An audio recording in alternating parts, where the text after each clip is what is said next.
And it's easy for a coach to say, oh, man, you're going to jump right into this nickel spot and you're going to play in national televised games every week. And that's by the way, Joe, really can you hear easy that? to say. And then Yes, kid I can. shows up and he's like, well, wait a second. Why am I the third guy? By the way, come try to get my guys. Right. Like, I dare you, Power Fives. I got a pretty big platform that I can step on. Yeah. And if I find you in my kids' DMs, and if I find you talking to high school coaches about my kids, if you're in my roster, I'm going to call your ass out. I'm going to say it by name to the biggest voices in television today, and it's going to make Game Day, and it's going to make Sports Center, and it's going to make, because by the way, those guys running Sports Center are still my friends. That's right. I still got their So sale. go ahead. I dare you to jump into my roster. And I told the American coach the same thing. I said, why don't you guys have the you-know-whats to stand up and say, get out of my roster? Right. I said, here's why, because you want their job. Oh, You said it. I want this job. That's right. I don't want no power. I want this job. I want to live in Birmingham. I want to live downtown. I want to go see my grandson in Nashville. I don't want that other job. So I don't care if you blackball me. Right. I want this job. I want the city of Birmingham to say, no, that's our city. That's our coach. Right. And so go ahead. I'm not scared of whoever, the grand poopah of poopahs, to blackball me. Right. Like, get out of my roster. All right. That's UAB head coach Trent Dilfer about tampering. Mm-hmm.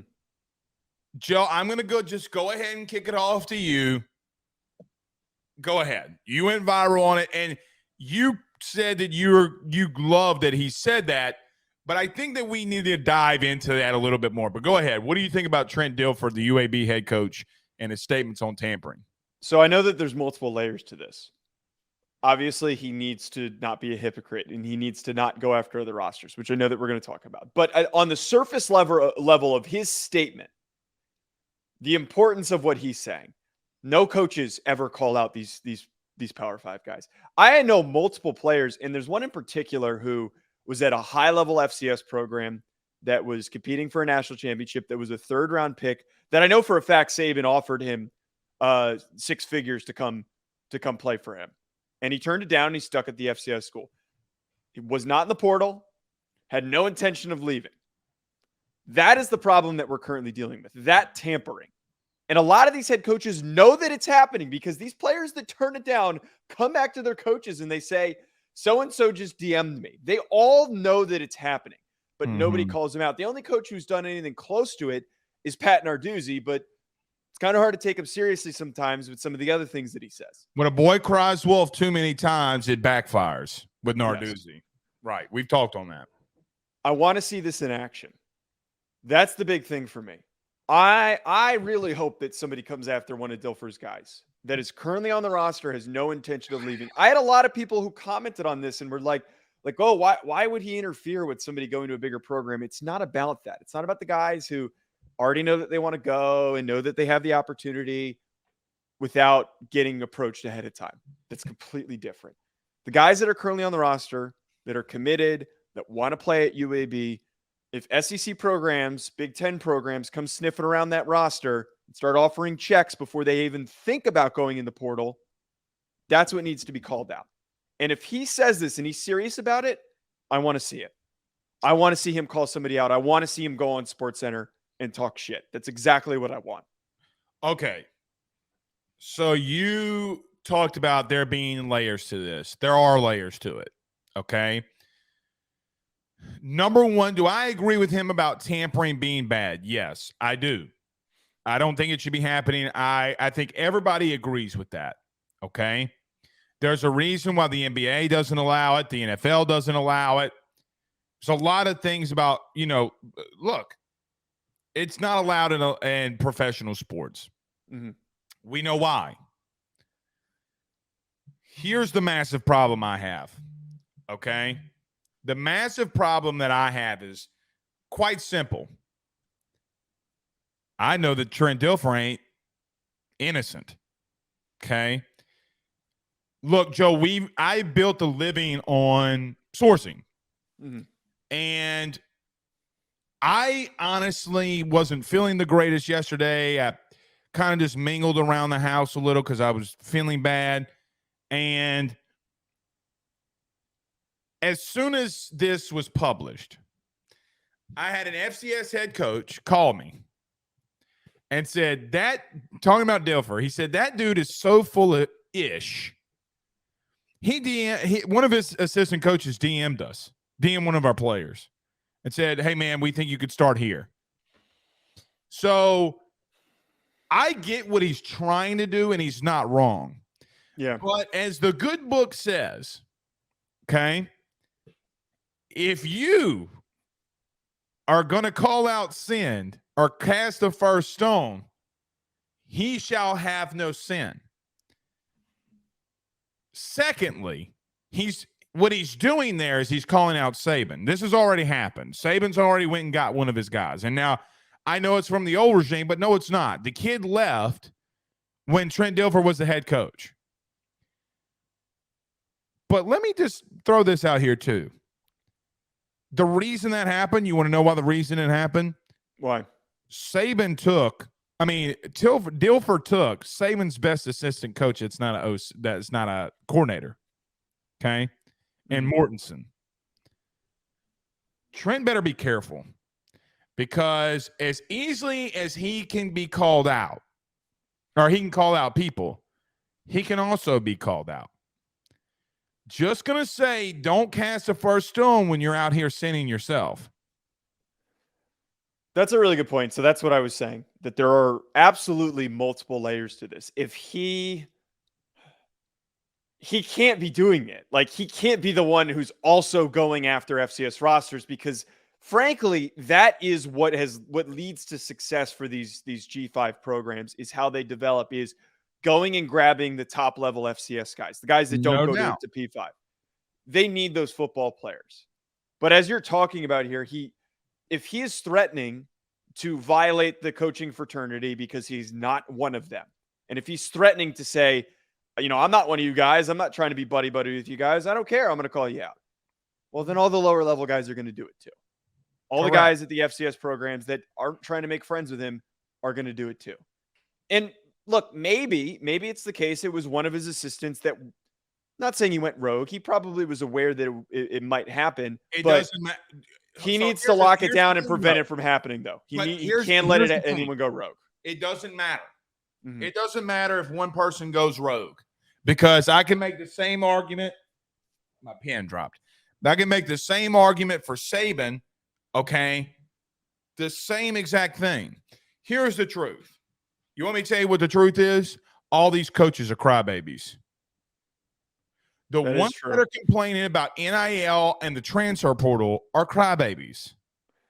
They're always the ones who take advantage of it the most. No, the ones that are really taking advantage of it, I ain't saying nothing. Saban has not named, outside of J-Mo, which is different. That's different, because the kid wasn't getting playing time. Like, he wasn't tampering with him, okay? Like, the kid just wasn't getting playing time, and he left Ohio State. Yeah. I'm going to just tell you something. Nick Saban tampered his ass off with Eli Ricks, and it backfired, okay? So the coaches that continue to complain about it, Saban, aren't having success. You know who hasn't said a word about it? Brian Kelly and Lincoln Riley hadn't said one thing about the portal, really. Yeah. You know why? Because they took 5-5, 6-6 rosters and damn near won their division. No, they won their division. They damn near won their conference. So I don't have a problem with players transferring. I never have. No, that's not the issue. Do I think the portal is a big problem? Yes, because the way they have it structured. But if a kid doesn't want to play for you anymore, Joe, he doesn't want to play for you anymore. The only thing I'm saying about Dilfer, and I love Trent Dilfer. I love Trent Dilfer. But he needs to be careful here, because if he wants to run a program that's going to be successful, Joe, you have high school coaches in Tennessee saying that he was plucking public school kids to go to his private school. That's a little more alleged. I feel like it's going to be a little harder to prove. Not alleged. It's not alleged, because we know for a fact the kids that transferred to his school. That's true. So How does a That kid is go true. from a public school as a quarterback, go to this private school, and then they won a championship? Yeah, How but does that happen? you're also not incentivizing those kids. Like you're not Do you offering know them. that? Do you know that? What money does to offer Oh, a bag buddy. to? Where did You Dylan could offer a Raiola- scholarship. Hold on, hold on. What did Dylan Raiola do this week? He's transferring to a private school in Georgia. Buford. But okay, but you don't think Do you understand? Look, listen. you don't think that the University of Georgia doesn't have a hand in that movement? I don't think you understand Buford. I don't know anything about. I Buford. don't. I'm not I gonna don't pretend think to. you understand the South's high school football. Joe, let me tell you something. Mhm. There is a massive likelihood that every kid that will go to a college, not a P5, okay? Every kid at Buford High School in Georgia, if they don't step foot on a P5 campus, they are downgrading from their high school facilities to the college facilities. It's a massive downgrade. They have 5 practice fields, all turf. Hey, look, I know that it's serious. I know that it's very, very serious. It's downtown. very I know it serious. is. So I know it is. my point is, Georgia don't need a damn thing to do with putting their hand in at Buford. No, I don't know. It's kind of helpful to have him nearby to Sure. if he's sure fully committed. it I'm not is. saying from a recruiting standpoint. It's like let's have him nearby so that we can work with them. I feel like that there had to have been some hand in that Oh. decision. You mean to tell me that Trent Dilfer ain't got big business? You know how much the tuition is for the school that Trent Dilfer coached out a year? Probably like 30 to 50. $75,000 a year. That's freaking insane. Look, here's one thing though that I want to add to this. And it's again, everybody knows the way that I commented this. I'm on Dilfer's side. I love Trent Dilfer. I think that he's going to make for a great head coach. But as you're saying, what's important here is that he does need to be careful because not only is everything we just talked about with, people are going to call him out, but he needs to understand, and I'm sure that he does, the coaching landscape of these big programs. They are very maniacal. They're very Machiavellian. They will operate behind the scenes to F him over as quickly as possible. Well, and they've got too many damn connections, too much money in different places. Well, let me tell you how they're really doing. You want me? It's not coaches that are the ones tampering. It's the boosters. Those boosters are the ones who can come back to really hurt him. Well, correct. Because listen, all right. Let me say this in a way, and I don't want this opinion to correlate to the negativity that we're talking about because he's not doing this. I know Todd. And Todd is not doing this, okay? But let me just throw this out there for you. So, and I'll use even our school, LSU. Do you know what Raising Cane's is? Yes. Okay. Raising Cane's, the CEO is a massive LSU booster, okay? He bought $30,000 worth of Jell-O shots in Omaha this week to win the thing, the Jell-O shot thing, which, by the way, now he didn't even have to do that because LSU fans just broke the record by themselves anyway. Yeah. Here's the thing, though, okay? If that man's spending $30,000 in Jell-O shots, what do you think he's doing behind the scenes in NIL? Okay? Probably a lot more. I can use that for every school. Ohio State, Michigan. That's happening everywhere. What I do know is it's not the coaches doing it. The coaches aren't – look, majority of coaches aren't stupid enough to DM a kid on Twitter. You know what they do? Mm-hmm. The boosters will reach out and get on a phone call because the likelihood of them taping that phone call isn't that likely. Kids aren't that smart. But you know what I do like about this is that Trent isn't wrong, and people do need to be called out. But the mouthpiece – that needs to do this is not Nick Saban. It's not Trent Dilfer. I don't know who the right person is to do it. I really don't. I know that, and Lane Kiffin isn't the right person because Nick Saban goes out there, Joe, and says, hey, listen, look what Jimbo's doing. Well, buddy, you literally just did the same exact thing. It is so hypocritical, Joe. Like, That's why when everybody's like, Saban's so right. No, Saban's an idiot. He's an idiot. Go play VR, which we missed this week, okay, because we weren't on the shows. Mhm. Go play VR, dude. Go hit that jab body shot. Live your life. Do what you do. Stop calling people out for the same exact thing you're doing. I hate hypocrites. That is a hypocritical move. You're saying the Saban's move is hypocritical. Saban doing it. Yes. Dilfer doing it. Hypocritical. It's hypocritical. Look, that's kind of why I want to see it in practice. I want to see what happens. Well, I really want to see what happens. Let me tell you what's going to happen. The same exact thing that happened to Saban is the same exact thing that's going to happen to Dilfer, if not worse. So just a back and forth in press conference. Yeah, and listen, Dilfer's not going to be the face of this. Let me tell you what he's really saying, okay? And before we move on, let me tell you what he's really saying. What he's really saying, because he brought in ESPN to this, he brought in his buddies to this, like our what's Eric's title? President or executive so producer. The president of our company, Believe. Yeah. Him and Dilfer are close. You know what Dilfer does? Beep, boop, beep, boop, beep, boop, beep. Hey, Eric, it's Trent. Can you get Ruffino and Joe to run out here and say that Alabama is doing this and this and this with this player? Yeah, I'm on it. Yeah, he's not going to be the face of it, okay? So he's smart in the way that he's doing it. But now he's played his hand. He should have kept his mouth shut. The other last piece to this I actually want to add, I question the capability of that coming through, because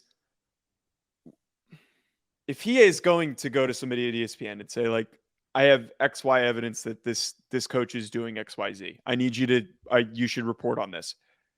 Why is it in ESPN's best interest to report on that when they have money tied to these conferences, big money tied to these conferences? Why does it have that in their best interest to make them look bad, to make those conferences look corrupt? I would worry that the corporate That's a good point. machine is going to maybe silence this. And maybe that's a part of this that he didn't account for. His reasoning, but they didn't silence they did not silence Saban when he did it. Well, because he just blurted it out at a booster thing. No, but they ran with it. They talked about it for weeks. Because then it was public at that point. It's like, well, Saban said it, so we're just going to read into the drama. So if there is I agree with that. That is the approach that a lot of these guys do. And I actually think that with Dilfer's comments of, like, these guys are afraid to call them out publicly is very true. And they're just generally going to be afraid to call out coaches because they're friends with them. They want them to give them jobs. They want to get their jobs and whatnot. They don't want to create bad relationships with athletic directors and whatnot. But I also think that's another piece here. If anyone has ever tried to, I'm willing to bet that Fox, ESPN, CBS, all of these companies have absolutely squashed the possibility of some things getting public. No, and you know what else they want? You know why this isn't a big thing? So I talked to it, you know this, but I'll share this. You know that I've talked to some ESPN execs. Okay. Mm-hmm. You know what they love the most? What? NIL and the transfer portal, because dominating teams get eyeballs. Yes.